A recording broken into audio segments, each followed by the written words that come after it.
The winter morning of December 16th, 1944 broke cold and grey over the Ardennes forest, where Sergeant Elena Dubois crouched in a hastily constructed observation post, her fingers carefully threading salvaged fishing line between the frost-covered trees.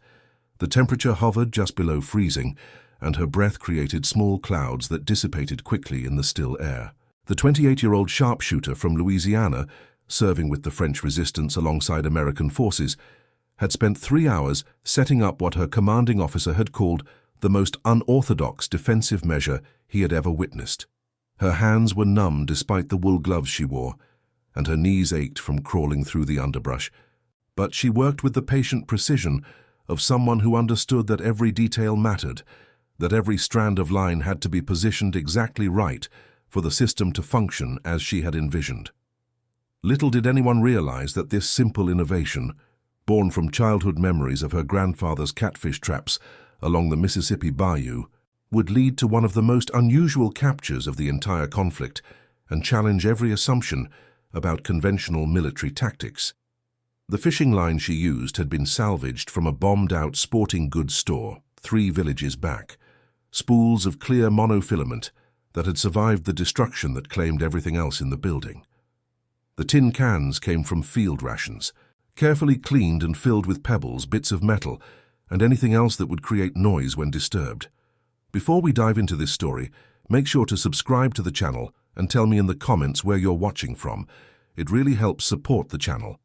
What began as a desperate improvisation during the opening hours of a major German operation would transform into a tactical revelation that spread through Allied intelligence networks, proving that sometimes the most effective solutions come not from military academies or strategic planning rooms, but from the lived experiences of those who bring unexpected perspectives to the challenges of conflict. It was a story that would be told and retold in military training facilities for decades to come, though often without proper credit to its remarkable creator. More than that, it was a testament to the power of seeing problems through different lenses, of bringing knowledge from one world to solve challenges in another, of recognizing that expertise comes in unexpected forms and from unexpected places.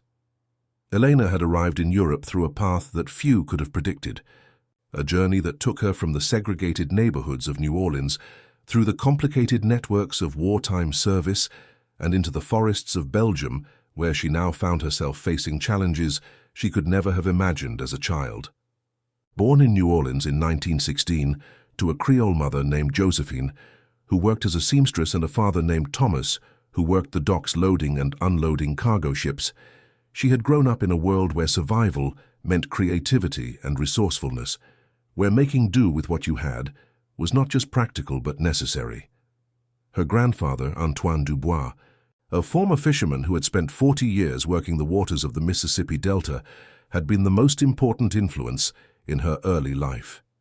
He had taught her how to read water, wind, and the subtle movements of the natural world, lessons delivered during long afternoons sitting on the riverbank with cane poles and hand-tied lines. He showed her how catfish moved through murky water, how they followed certain paths based on current and food sources, how they could be channeled and directed by understanding their behavior patterns. He taught her that you did not need expensive equipment to catch fish, that intelligence and observation mattered more than resources, that the best traps were the ones that made the fish think they had choices while actually guiding them exactly where you wanted them to go. Those lessons, learned on lazy summer afternoons along the riverbank, with the smell of mud and green water mixing with the scent of wild honeysuckle blooming along the shore, seemed worlds away from the frozen forests of Belgium where she now found herself. Yet somehow, in ways she was only beginning to understand, those childhood lessons had prepared her for challenges that military training never could have anticipated. The principles her grandfather taught her about reading animal behavior, about creating systems that exploited instinct rather than fought against it, about using minimal resources to maximum effect, these translated directly to the tactical challenges she now faced. Her journey to this moment had begun 2 years earlier when she volunteered as a translator with the American Red Cross, fluent in French, English, and several Louisiana dialects that proved surprisingly useful in communicating with resistance fighters from various French colonies. Her language skills were the result of growing up in a multilingual household where French and English mixed freely, where conversations might start in one language and end in another, where code switching was natural and constant. Her mother's family had come from Haiti generations earlier, and French remained the language of home, of family, of intimate conversation. English was the language of commerce, of dealing with the wider world of necessity. Her shooting skills, honed during years of hunting game to supplement her family's income during the Depression years, had caught the attention of a French resistance coordinator named Captain Jean-Baptiste Laurent during a training exercise in England, where translators were being taught basic self-defense. Elena had picked up a rifle for a marksmanship demonstration and proceeded to outshoot every man in the training company, including the instructors.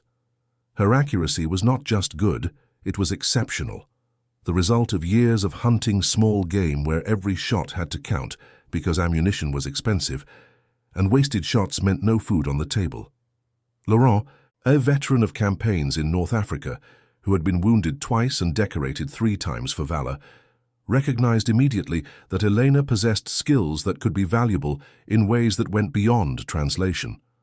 Within 6 months, she had been trained in advanced reconnaissance and precision shooting, operating in the gray areas between official military structures and resistance networks, carrying identification papers that described her role vaguely enough to allow maximum flexibility. She learned to move through forests silently, to read terrain and weather, to shoot from concealment at ranges that would have been impossible for most soldiers.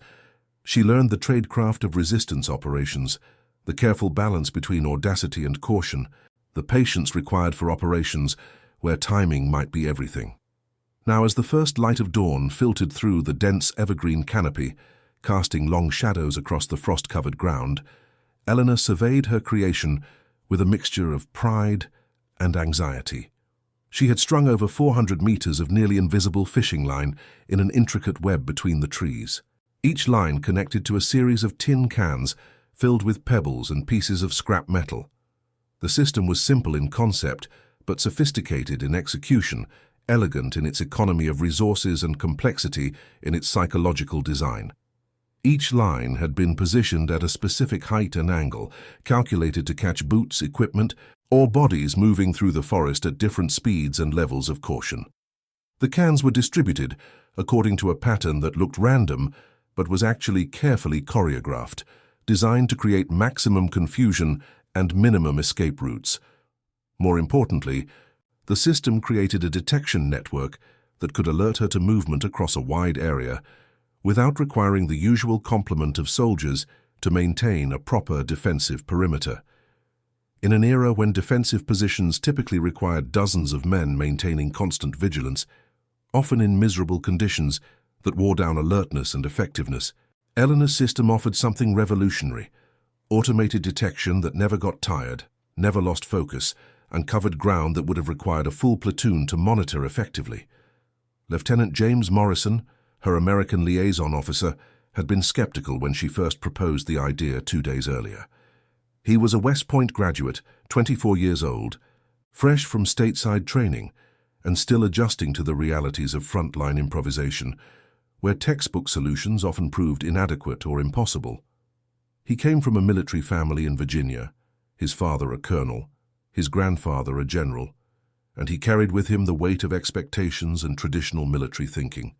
He had been taught to respect hierarchy, to trust established procedures, to view innovation with caution, because innovations that failed could cost lives.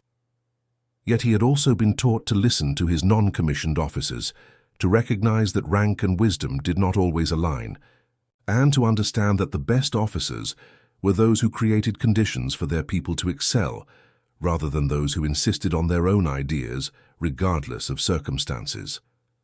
So when Elena had approached him with her proposal, showing him sketches drawn in a notebook with careful detail, explaining the principles based on her grandfather's fishing techniques, he had listened with an open mind even as his training made him doubt. He stood beside her now in the observation post, his breath creating small clouds in the frozen air, his hands wrapped around a cup of coffee that had gone cold 20 minutes ago, but which he held anyway for the warmth of the metal cup. He watched the forest with the intense concentration of someone who had been told to trust a system he did not fully understand. Someone who knew that his career and credibility were now tied to whether this unconventional approach would prove effective or become another cautionary tale about the dangers of departing from established doctrine. "Sergeant Dubois," he said quietly, his voice carrying the careful neutrality of an officer who wanted to believe but feared looking foolish, "I have approved your experimental setup, but I need you to explain to me one more time how this is supposed to capture anyone. Detection, I understand. But capture?" Elena smiled, her dark eyes reflecting the grey morning light.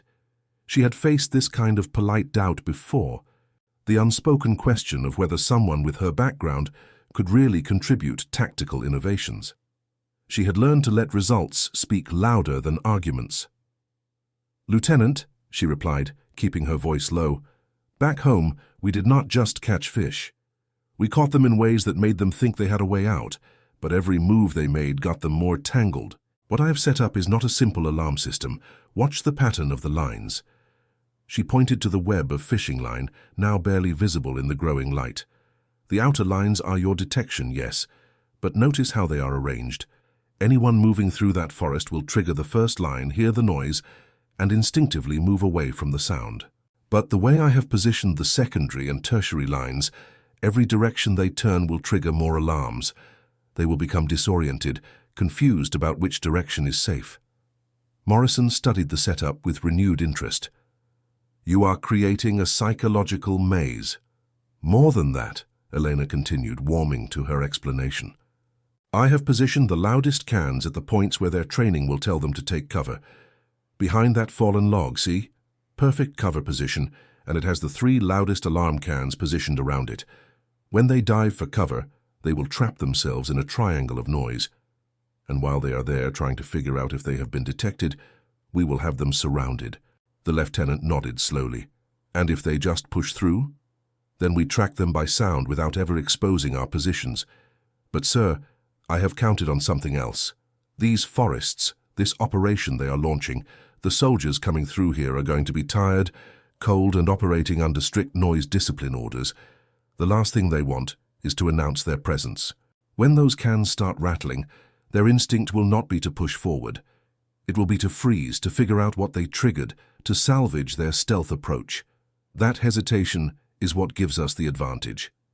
What neither of them could have known was that at that precise moment, less than 3 kilometers away through the dense forest, Oberleutnant Friedrich Weber was leading a 16-man reconnaissance patrol through terrain that seemed deceptively peaceful, part of the vanguard of a much larger operation designed to catch Allied forces completely off guard. The forest around them was silent, except for the occasional crack of a branch under the weight of accumulated frost, and the whisper of wind through the evergreen canopy above. Ice crystals floated in the air where breath met cold, creating small sparkles in the pre-dawn darkness that would have been beautiful under different circumstances. Weber was 32 years old, a veteran of campaigns in Poland, France, and the Eastern Front, a professional soldier who prided himself on tactical excellence and the ability to adapt to unexpected situations. He was tall and lean, with a face that showed the wear of years in the field, lines around his eyes from squinting against sun and snow, a scar on his left cheek from shrapnel that had nearly cost him his eye during operations 2 years earlier. He carried himself with the quiet confidence of someone who had survived situations that claimed less experienced men, who had made decisions under fire and lived with their consequences, who understood that war was ultimately about making better choices than your opponent, while recognizing that luck played a larger role than anyone wanted to admit. His patrol moved in tight formation, each man spaced 5 meters apart, their weapons held ready but silent, their boots carefully placed to minimize noise on the frost-hardened ground. These were experienced soldiers, not the raw recruits who had been filling ranks in recent months, but men who had trained together, operated together, and developed the kind of wordless communication that comes only from shared danger and mutual dependence. They wore winter camouflage, white smocks over their uniforms that helped them blend with the snow-dusted landscape, and they moved with the practiced efficiency of men who knew that noise discipline could mean the difference between completing a mission and walking into an ambush. Weber had briefed them thoroughly before they left their assembly area in the pre-dawn darkness. Their mission was to identify Allied positions, assess defensive strength, determine the locations of heavy weapons and command posts, and return with intelligence that would guide the main advance scheduled to begin within hours. Speed and stealth were paramount. Contact was to be avoided at all costs, unless absolutely necessary for self-preservation. They were the eyes and ears of the larger operation, and their value lay in what they could observe and report, not in engaging enemy forces they encountered. His second-in-command, Feldwebel Hans Richter, was a 40-year-old career soldier from Bavaria, a man who had trained scouts and reconnaissance specialists for over a decade before being sent back to active duty, when manpower shortages made his instructional skills less valuable than his field experience. Richter was shorter than Weber, broader in the shoulders, with a weathered face that seemed carved from wood and eyes that never stopped moving, constantly scanning the terrain ahead, the flanks, looking for anything that might indicate danger or opportunity. He had served in the previous conflict as a young soldier, had seen what happened when reconnaissance patrols made mistakes or missed warnings, and he brought to his current role a combination of caution and aggression that made him invaluable. He moved beside Weber now with the quiet confidence of someone who had conducted hundreds of such patrols and survived them all through a combination of caution, skill, and an almost supernatural ability to sense danger. His weapon was held in a way that suggested he could bring it to bear in an instant, and his breathing was controlled and steady, despite the exertion of moving through difficult terrain. He watched the forest with the intensity of someone who understood that survival often depended on noticing details that others might miss, that the difference between returning safely and not returning at all might come down to recognizing that a shadow was slightly wrong, that birds had gone silent where they should have been singing, that frost patterns on vegetation suggested recent disturbance. As they advanced through the frozen forest, Richter felt something he could not quite articulate, a subtle wrongness in the environment that made him uneasy. It was not anything specific, not a sound or sight that he could point to and identify as threatening, but rather an accumulation of small details that his experience told him meant something was off. The forest was too quiet. No birds called in the trees above, no small animals rustled in the underbrush. The silence was not the peaceful silence of undisturbed wilderness, but the waiting silence of a forest where something had recently passed through, where natural rhythms had been disrupted and had not yet returned to normal. He signaled Weber to halt the patrol, raising his closed fist in the standard signal that every man recognized instantly, and the 16 soldiers froze in place, becoming shadows among the trees, each man dropping into whatever cover was immediately available without conscious thought, the result of training and experience working together. They waited in absolute silence, weapons ready, eyes scanning the forest, ears straining for any sound that might explain Richter's unease. "What is it?" Weber whispered, barely audible even at close range, his voice carrying the edge of someone who trusted his sergeant's instincts, even when those instincts could not be immediately justified. "I am not certain, Herr Oberleutnant," Richter replied, his eyes continuing to scan the forest ahead, taking in every shadow, every irregularity in the frost patterns, every branch that hung at an odd angle. "But something feels wrong. The forest is too quiet. No birds, no small animals. Either they have been disturbed recently by our own approach, or there is a presence ahead that has silenced them before we arrived. And look at the frost on that fallen log ahead. See how it has been disturbed? Someone has moved through here and not long ago, within the last few hours, I would estimate." Weber considered this carefully. Richter's instincts had saved their unit more than once during previous operations, moments when the decision to halt, to take an alternate route, to proceed with extra caution, had been the difference between completing a mission and walking into carefully prepared positions. But they were on a strict timeline, and every minute of delay pushed them closer to daylight, when concealment would become impossible, and they would be exposed and vulnerable to aircraft, to observers, to long-range weapons that could engage them before they could even identify targets. The operation they were part of was time-sensitive in ways that went beyond this single patrol. Thousands of soldiers were moving into position. Artillery was being readied. Supply columns were advancing along routes that depended on the roads they were supposed to reconnaissance being undefended or lightly held. If they failed to complete their mission on schedule, if they returned without the intelligence that commanders needed to make decisions, the entire operation could be compromised or delayed, and delays in winter warfare often meant the difference between success and failure. "We proceed," Weber decided finally, his voice quiet but firm, but with increased caution. "Pass the word. Weapons ready, maximum alertness, and the first man to make unnecessary noise will be peeling potatoes for a month when we return to base." It was the kind of threat that meant nothing but everything simultaneously. A joke that acknowledged the seriousness of their situation while relieving some of the tension that came with moving through potentially hostile terrain. The men smiled grimly as the order was passed back through hand signals and whispered repetitions, and they resumed their advance with even greater care than before, each step planned and deliberate, each man hyper-aware of every twig and frozen leaf beneath his boots.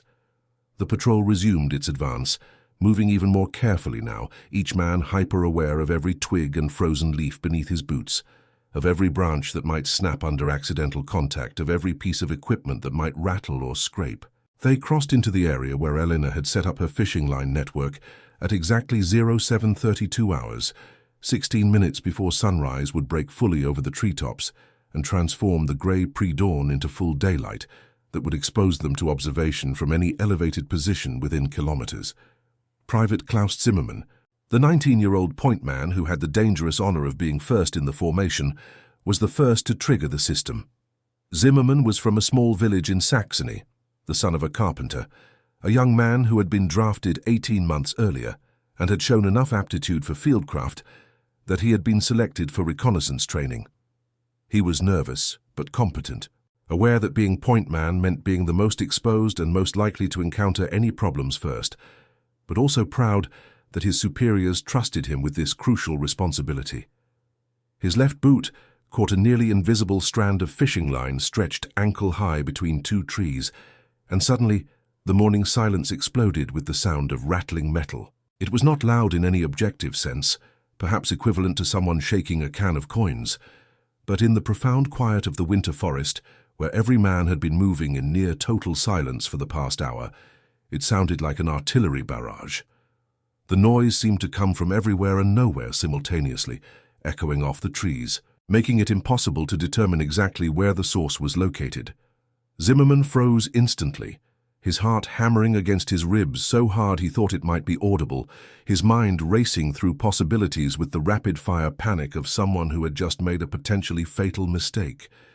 He had triggered some kind of alarm system, clearly. But what kind? Was he standing on a mine that would detonate if he moved?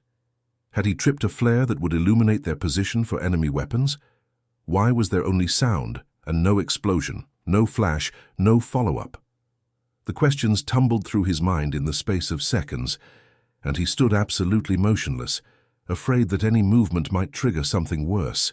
Weber's reaction was instant and professional, the result of years of training and experience taking over when conscious thought was too slow. He hand-signaled the patrol to take defensive positions, and the 16 men dissolved into the landscape with practiced efficiency, each finding cover behind trees, logs, or depressions in the ground that might provide protection from small arms fire. They waited, weapons ready, fingers on triggers but not yet applying pressure, expecting an attack that did not come.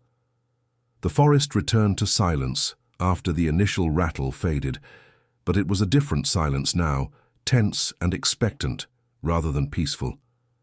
The patrol waited, counting seconds that felt like hours, watching for muzzle flashes, for movement, for any indication of where the defenders might be positioned and what their strength might be.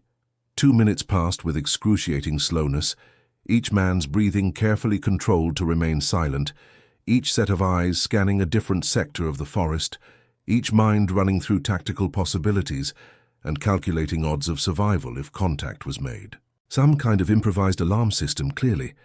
But where were the defenders? Why had there been no fire, no response at all? Was it a trap designed to make them reveal their positions, or had they stumbled onto an abandoned defensive line? He signaled Richter to come forward, and the Feldwebel low-crawled through the frost to reach his position behind a fallen oak tree. "What do you make of this?" Weber whispered. "An alert system, obviously," Richter replied, "but I have never seen anything like it. No wires that I can see, no obvious mechanical trigger. It is as if the forest itself is wired for sound." "Can we bypass it?" Richter carefully examined the area around them, looking for patterns, for the logic of the defensive setup. What he saw confused him. There seemed to be no clear path through. Every potential route showed the same nearly invisible threads, the same suspended cans. "If we move carefully, perhaps," he said finally. "But whoever designed this understood forest movement patterns.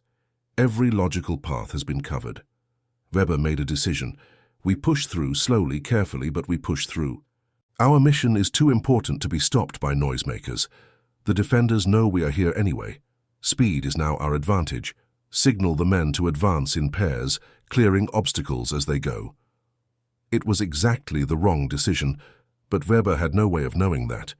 His training, his experience, everything he understood about tactics told him that once detected, rapid movement to accomplish the mission objective was the correct response. What he could not have anticipated was that this system was not designed merely to detect, but to disorient and channel. As the patrol began to move forward, they triggered alarm after alarm. The forest filled with the sound of rattling metal, each noise coming from a different direction, making it impossible to determine where the actual threat might be. Zimmerman, attempting to clear a path, found that every line he tried to cut or push aside was connected to others, creating a cascading symphony of noise that seemed to surround them from all directions. Back in the observation post, Elena smiled grimly. "They are in the web now," she told Morrison. "Watch how they move." Through binoculars, Morrison observed the German patrol's growing confusion. They were trying to advance but kept triggering more alarms. More importantly, their movement patterns were being channeled exactly as Elena had predicted. Every attempt to move toward quiet areas led them deeper into the most densely wired sections. The men who tried to find cover were diving into positions that triggered the loudest clusters of alarms. "It is like watching fish in a net," Morrison murmured with growing admiration. "The harder they struggle, the more trapped they become."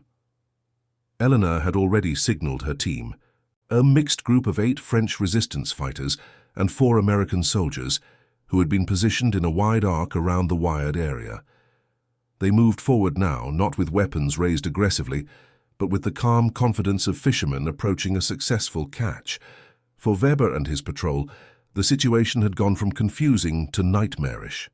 They were surrounded by noise, unable to determine how many defenders they faced or from which direction an attack might come. The forest that had seemed so empty now felt alive with threat. Every move they made announced their position. Stealth had become impossible. Retreat seemed as dangerous as advance. Richter was the first to understand the true nature of their situation. As he tried to lead 2 men toward what looked like a clear path, he triggered a particularly loud cluster of alarms and found himself facing a fundamental tactical reality. They had lost the initiative completely. They did not know where they were being observed from, could not identify defensive positions, and every attempted maneuver only made their situation worse. He returned to Weber's position, keeping low, and delivered the assessment that no professional soldier wants to make. "Herr Oberleutnant, we are trapped, not by weapons or fortifications, but by our own movements. Whoever designed this system has created a situation where action itself is the enemy. We are announcing our every move to an opponent we cannot see, cannot locate, and cannot effectively engage." Weber's face tightened. He was a proud officer, a professional who had never surrendered in his life. But he was also pragmatic. His mission was intelligence gathering, not a heroic last stand. His men were exposed, vulnerable, and being tracked by an unknown number of opponents who held every tactical advantage. "Options?" he asked quietly. "We can try to fight our way out, but we would be shooting at unknown targets while our positions are fully revealed. We can try to retreat, but we would trigger these alarms all the way back and likely be pursued. Or," Richter paused, the words difficult to say, "we can attempt to negotiate a surrender under honorable terms. We are reconnaissance, not a combat patrol. If we cannot complete our mission, and cannot escape without severe casualties. Military logic suggests preserving the unit. It was at this moment that Elena's voice called out from the forest, speaking in clear, unaccented German. "Soldiers of the patrol ahead, you have entered a defensive network from which escape without significant difficulty will be impossible. You are surrounded and under observation. I am Sergeant Elena Dubois of the Allied Forces, and I am authorized to accept your surrender under the terms of the Geneva Convention. You will be treated with respect, given medical attention if needed, and provided with food and shelter. Your alternative is to attempt to fight your way through a system you do not understand, against opponents you cannot locate. You have 5 minutes to decide." In the observation post, Morrison stared at Elena with a mixture of shock and admiration. "You are offering them terms? You are negotiating a surrender?" "I am giving them a way to save face," Elena replied calmly. "Those men are trapped, Lieutenant, but they are also professional soldiers with pride and training that tells them to fight until there is no other option. If I make surrender seem like a tactical decision rather than cowardice, they will take it. I learned that from my grandfather, too. You do not just catch the fish, you make the fish want to be caught." Weber and Richter conferred in urgent whispers. Around them, the patrol waited, tense and uncertain. Every man knew their situation was untenable, but military culture and personal pride warred against the practical reality of their circumstances. "This voice," Weber said slowly, spoke German with perfect fluency. "Whoever we are facing has intelligence capabilities we did not anticipate. They know we are reconnaissance. They know our mission profile. They have prepared this entire system specifically for patrols like ours." Richter nodded. "The question is whether this is a single element or part of a larger defensive network. If we fight, we might escape, but we would learn nothing about Allied strength. If we surrender, we at least preserve the men, and perhaps we learn something about our captors that will prove valuable." It was sophisticated reasoning, the kind of multi-layered tactical thinking that separated experienced soldiers from amateurs. Weber knew that in the larger context of their operation, 16 men were expendable. But 16 trained scouts represented months of training, expertise that could not be easily replaced. And there was something else, something that military pride made difficult to admit. He was curious about who had created this system and how it worked. "I need to see the face of the person who outwitted me," Weber said finally. "Call out that we wish to discuss terms." When Elena emerged from the forest, flanked by Morrison and 2 French resistance fighters, the expressions on the German soldiers' faces told a story that would be repeated in interrogation reports and intelligence summaries for weeks to come. They had expected to see a unit of regular army soldiers, perhaps British or American infantry. What they saw instead was a young black woman in a mixture of civilian and military clothing, carrying a hunting rifle that looked like it had been used for decades, walking toward them with the calm confidence of someone who had never doubted the outcome. Weber stood slowly, his hands carefully visible and empty, and approached for the formal surrender. When he was close enough to speak quietly, he looked at Elena with genuine curiosity, overriding his humiliation. "You are the one who created this?" he asked in French, assuming she might not speak German. Elena replied in his own language, her German as fluent as her French. "I am. It is based on techniques my grandfather taught me for catching catfish in Louisiana. You move, you make noise, you tell us where you are. The more you try to escape, the more trapped you become." Weber actually laughed, a short, bitter sound. "I have been outmaneuvered by fishing techniques. The academies never prepared us for that." Over the next hour, as the German patrol was processed and secured, with their weapons collected and initial interrogations begun, the full impact of Elena's innovation began to ripple through Allied command structures. Lieutenant Morrison sent an urgent report describing the capture in detail, emphasizing both the tactical success and the minimal resources required. By late afternoon, the story had reached the headquarters of General Omar Bradley, where intelligence officers were desperately trying to understand the scope and direction of what would later be known as the Battle of the Bulge. The capture of an intact reconnaissance patrol, particularly one taken without firing a shot, represented a significant intelligence opportunity. Captain Lawrence Henderson, an intelligence officer from Philadelphia, was dispatched to interview both Elena and the captured soldiers.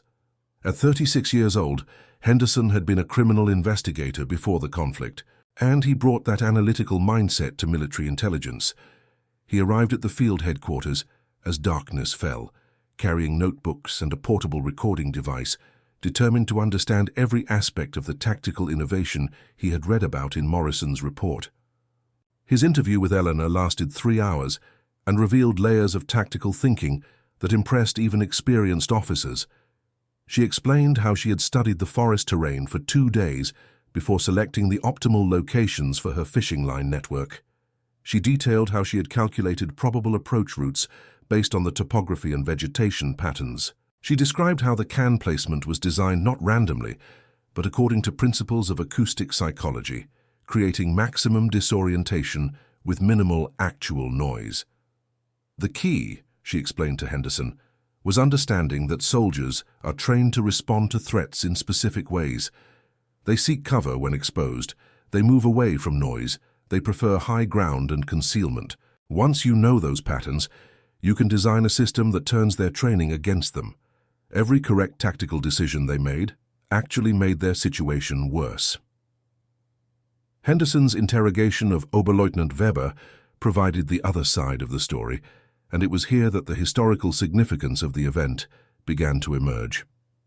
Weber was a thoughtful, articulate officer who recognized the value of what had happened from both a tactical and a larger strategic perspective. "I have been a soldier for 14 years, Weber told Henderson through a translator, though he could speak some English. "I have trained in advanced reconnaissance, studied the campaigns of military history, and believed I understood the principles of woodland patrol and stealth operations." In 15 minutes, a system devised by a woman from Louisiana using fishing line and tin cans made all of that knowledge irrelevant. This is not a failure of training or courage. This is an example of how innovation from unexpected sources can neutralize traditional military advantages. The intelligence from Weber's patrol proved crucial in the early hours of the operation. They provided details about assembly areas, supply routes, and operational objectives that helped Allied commanders begin to piece together the scale and ambition of the offensive. But perhaps more importantly, the story of their capture began to circulate through Allied ranks, spreading person to person, unit to unit, becoming the kind of narrative that builds morale and challenges assumptions. Corporal James Mitchell, a radio operator from Detroit, was one of hundreds who heard the story in the days following the capture. He later wrote in a letter to his sister, "We have been taught to think of war as something requiring big weapons, massive forces, and complex planning. Then you hear about this lady from New Orleans who stops an entire enemy patrol with some fishing line and tin cans, and it makes you realize that intelligence and creativity matter more than all the fancy equipment in the world. It makes you think differently about what is possible." Eleanor's innovation was quickly studied and adapted. Within 3 weeks, similar systems had been deployed at 19 different defensive positions along the Allied lines in the Ardennes. The systems varied in complexity and effectiveness, but all shared the same core principles. Use the enemy's training and expectations against them, create psychological pressure through disorientation rather than direct threat, and design systems that become more effective the more actively they are engaged. Major Robert Caldwell, a tactical training officer, was assigned to document Elena's technique and create a training manual that could be distributed to other units. He spent 4 days with her, having her recreate the system, explain her reasoning, and demonstrate the principles that made it effective. His resulting manual, classified at the time but later declassified, included this assessment. Sergeant Dubois has created what may be the most cost-effective force multiplier defensive system observed in the current conflict. Using materials that cost less than $5 and can be deployed by a single individual in under 4 hours, she achieved what would normally require a platoon-strength defensive position. More significantly, she has demonstrated the value of bringing diverse perspectives and experiences to military problem-solving. The captured German soldiers, including Weber and Richter, spent the remainder of the conflict in a prisoner-of-war camp in eastern France. According to camp records, Weber participated in several debriefing sessions where he discussed not just the specifics of his capture, but the larger implications of tactical innovation from non-traditional military sources. In one notable session, recorded by camp officials, he stated, "We were taught to respect our opponent's courage, to study their weapons and tactics, to prepare for every contingency we could imagine. But we never imagined someone would use the principles of fishing to capture soldiers. That is the problem with traditional military thinking. It assumes war is fought only by people trained in war. This conflict has shown that everyone brings something to the table, and sometimes the most effective solutions come from the most unexpected places." Eleanor continued to serve throughout the remainder of the conflict in Europe, training other soldiers in improvised defensive systems and participating in reconnaissance operations where her unique skill set proved valuable. She developed several other innovations based on childhood experiences, including an early warning system using different types of wood that produced distinctive sounds when stepped on, allowing defenders to identify not just movement but direction and approximate weight of those moving. After the surrender in May 1945, Elena returned to the United States, where her service was documented but not publicly celebrated due to the social dynamics of the era, the complex realities of race and gender that shaped American society in the immediate post-conflict years. The country she returned to was different from the one she had left, changed by the massive mobilization effort and the experiences of millions who had served overseas, yet in many fundamental ways unchanged in its attitudes toward who deserved recognition and celebration for their contributions. She settled back in Louisiana, married a schoolteacher named David Washington, whom she had known since childhood, a thoughtful man who understood what she had experienced even though she rarely spoke of it in detail, and worked as a translator for the Veterans Administration, helping returning soldiers navigate benefit systems and medical care that were often complex and bureaucratic. She rarely spoke publicly about her military service, and when she did, she tended to downplay her innovations, framing them as simple common sense rather than tactical breakthroughs, the result of her grandmother's teaching about the importance of modesty and her grandfather's lesson that the best fishermen never boasted about their catches. She lived a quiet life, raised 3 children who all went to college and pursued professional careers, and became known in her community as someone you could go to for help with complex paperwork, for advice about dealing with government agencies, for a listening ear when dealing with problems that seemed overwhelming. Those who knew her well recognized that there was something different about her, a quiet confidence and capability that suggested experiences beyond the ordinary. But she never drew attention to herself or claimed any special status based on her military service. It was not until 1968, when a military historian named Dr. Patricia Coleman was researching the role of women in World War II combat support roles, that Elena's story began to receive wider recognition. Coleman interviewed Elena extensively, recorded oral histories, and eventually published a paper that placed her innovations within the larger context of tactical development during the conflict. In that interview, Eleanor reflected on the fishing line capture with characteristic humility. "I never thought I was doing anything special. I saw a problem, I remembered something my grandfather taught me, and I adapted it to the situation. That is what soldiers do every day, everywhere. They use what they know to solve the problems in front of them. I just happened to know something that most soldiers did not, and it turned out to be useful. The real heroes were the men and women who fought in the big operations, who faced real danger every day. I just set up some fishing line." But Lieutenant Morrison, who maintained correspondence with Elena until his own passing in 1979, saw it differently. In a letter written to Coleman in 1969, he wrote, "Sergeant Dubois taught me one of the most important lessons of my military career. Expertise comes in many forms, and the most valuable innovations often come from people who bring different life experiences to common problems." She looked at that forest and saw something the rest of us missed because she had caught catfish in Louisiana bayous. That ability to transfer knowledge across contexts, to see connections that others miss, that is a form of genius that military academies cannot teach. The tactical principles Elena demonstrated in the Ardennes forest had applications far beyond that specific moment and that specific conflict. After the conflict, military theorists studied her approach as an example of asymmetric defensive tactics, where limited resources are used with maximum psychological impact to neutralize superior forces, where understanding of human behavior becomes as important as understanding of weapons and terrain. Her emphasis on channeling enemy movement rather than stopping it directly influenced post-war thinking about area denial and defensive positioning, contributing to doctrines that emphasized economy of force and psychological operations as force multipliers.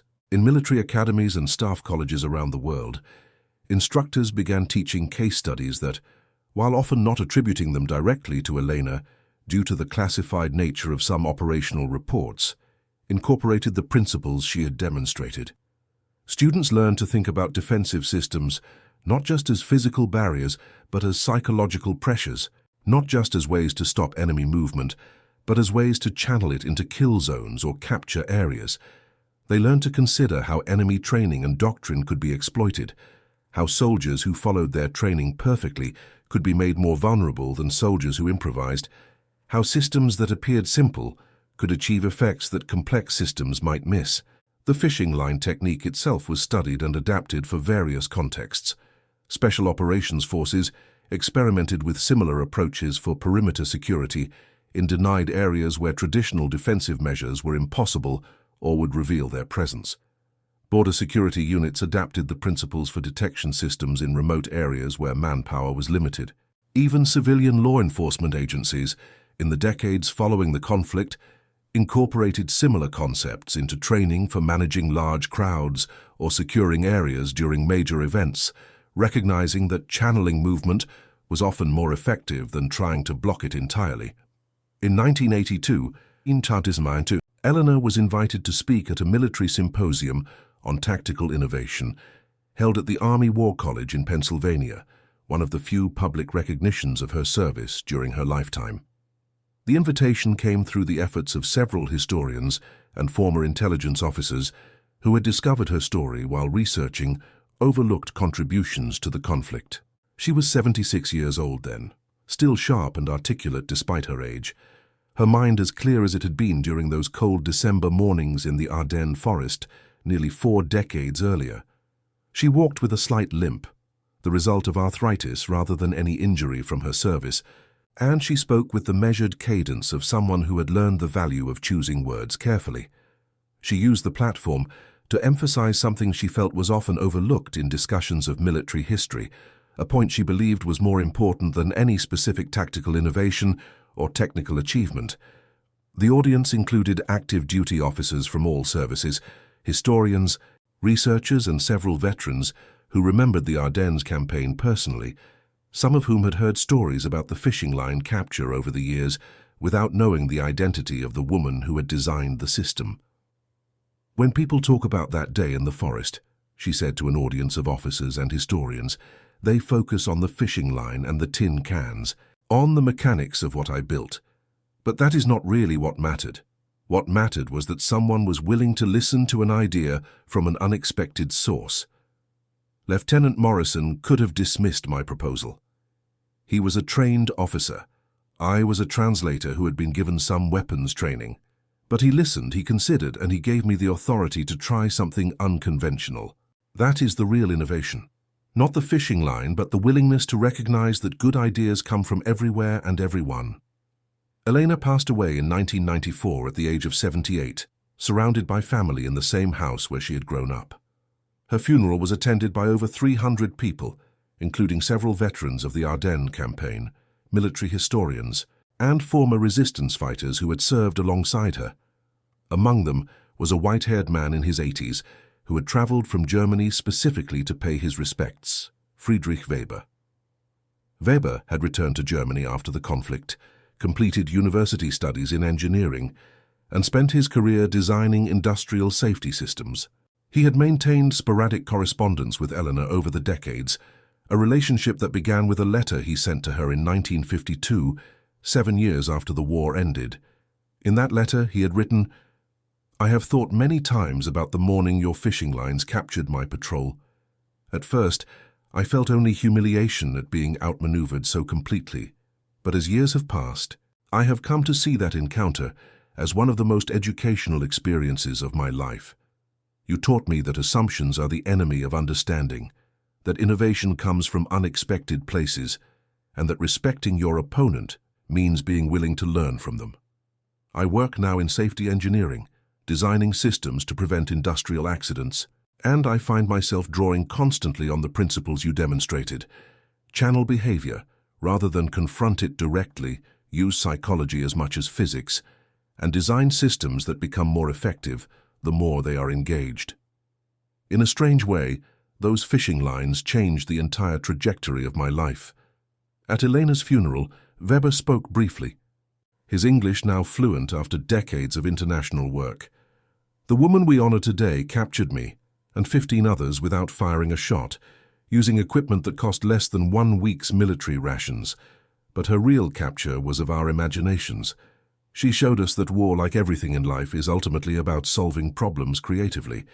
I spent years in military service, and I met many brave soldiers, many skilled commanders. But I never met anyone who changed my fundamental understanding of tactics and innovation as completely as Sergeant Elena Dubois did in 15 minutes on a cold December morning. The world has lost a remarkable mind. The fishing line technique Elena pioneered was studied in military academies in the decades following the conflict, though often without attribution to its creator. The principles she demonstrated appeared in training manuals on asymmetric warfare, defensive positioning, and the psychology of tactical engagement. Her innovation became part of the collective knowledge of military tactics, used and adapted in various contexts, even as the story of its origin faded from common knowledge. In 2003, a journalist named Marcus Williams was researching the contributions of African American service members during World War II and came across references to Elena's capture of Weber's patrol.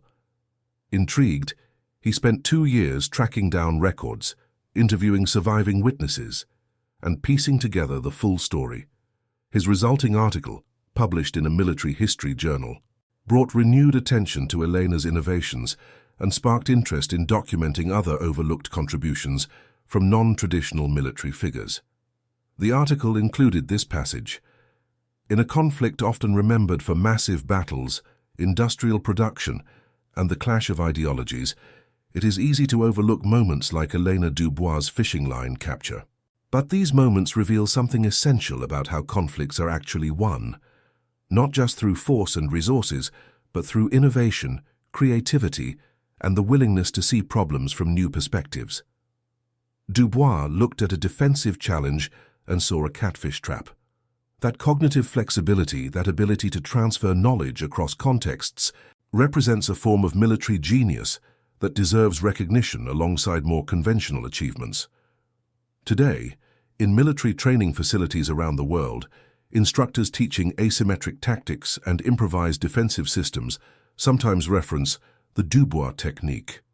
Though many are unaware of its origin or the remarkable woman who invented it, the core principles she demonstrated use psychology as much as physics, channel rather than confront, design systems that exploit training and expectations, have become fundamental to modern thinking about area denial and defensive positioning. The fishing line and tin cans from that December morning in 1944 are long gone, dissolved into the soil of the Ardennes forest or scattered to history. But the innovation they represented, the lesson that creativity and unexpected perspectives can neutralize conventional advantages, remains relevant. In an era when military power is often measured in technology, budget, and firepower, Elena's story reminds us that the human capacity for creative problem-solving remains the most potent force multiplier of all. The final irony of Elena's capture of Weber's patrol is that it was never supposed to work as well as it did. She had designed the system expecting to detect and track enemy movements, to provide early warning that would allow conventional defensive responses. The fact that it actually captured an entire patrol intact was as surprising to her as it was to anyone else. In her own words, recorded in her 1982 symposium speech, I set a trap for fish and caught trained soldiers. That tells you something about how similar we all are when faced with unfamiliar situations. Training is wonderful, but adaptability is better. Knowledge is valuable, but wisdom is knowing when to apply knowledge from one context to solve problems in another. My grandfather would have laughed to see his catfish techniques used to capture soldiers, but he also would have understood that the principles of reading behavior, channeling movement, and exploiting instinct work the same. Whether you are catching fish or outmaneuvering a patrol, life teaches you what you need to know. You just have to be paying attention. And that concludes our story. If you made it this far, please share your thoughts in the comments. What part of this historical account surprised you most? Don't forget to subscribe for more untold stories from World War II, and check out the video on screen for another incredible tale from history. Until next time.